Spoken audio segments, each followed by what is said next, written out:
Hello everyone.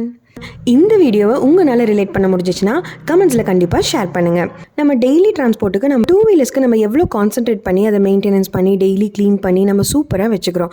ஆனால் அதில் இன்னொரு இம்பார்ட்டன்ட் ஃபேக்டர் இருக்குது, அதுதான் அதோட கூட வர ஹெல்மெட். பட் அதை பற்றி நான் கண்டுக்கிறதே இல்லை. ஸ்பெஷலி நான் அதை யோசித்து பார்க்குறதே இல்லைங்க.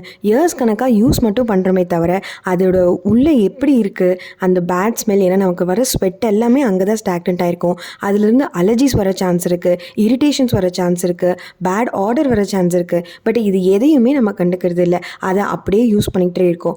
அப்போ ரீசெண்ட் டைம்ஸில் நான் இதுக்காக சர்ச் பண்ணும்போது தான் எனக்கு விஸ்டா ஆட்டோ கேர் ஹெல்மெட் க்ளீனுங்கிற ஒரு நியூ ப்ராடக்ட் கிடச்சிது. இந்த ப்ராடக்ட் பார்த்தீங்கன்னா ஒரு 125 ml வருது. அண்ட் நான் நினைக்கிற ஒரு 5 to 6 டைம்ஸ் நம்மளால் யூஸ் பண்ண முடியும். ஸோ இந்த ப்ராடக்ட்டை நான் ட்ரை பண்ணி பார்த்தேங்க. இந்த ப்ராடக்ட் பார்த்தீங்கன்னா ஃபோம் டைப்பில் இருக்கும். இன்டீரியர் எல்லாம் ஃபுல்லாக நம்ம ஸ்ப்ரே பண்ணிவிட்டு நான் எப்படி ட்ரை பண்ணியிருந்தேன்னா கொஞ்சம் நேரம் விட்டுட்டு நம்ம ஒரு நார்மல் கிளாத் எடுத்து இந்த இன்டீரியர் ஃபுல்லாக வைப் அவுட் பண்ணி நான் ட்ரை பண்ணேன். வைப் அவுட் பண்ணதுமே ஒரு சின்ன வெட்னஸ் இருந்துச்சு. ஸோ அதனால் ஒரு 10 minutes சன்லைட்டில் வச்சுட்டு எடுத்து பார்த்தேங்க, நல்லாவே ட்ரை ஆகிடுச்சிங்க. ஓவராலாக ஃபீட்பேக் பார்த்தீங்கன்னா எனக்கு அந்த ஸ்வெட் ஸ்மெல் இல்லாமல் கொஞ்சம் ஃப்ரெஷ்னஸ் ஃபீல் ஆகுது அண்ட் ஓகேவாக ஃபீல் பண்ணுறேங்க.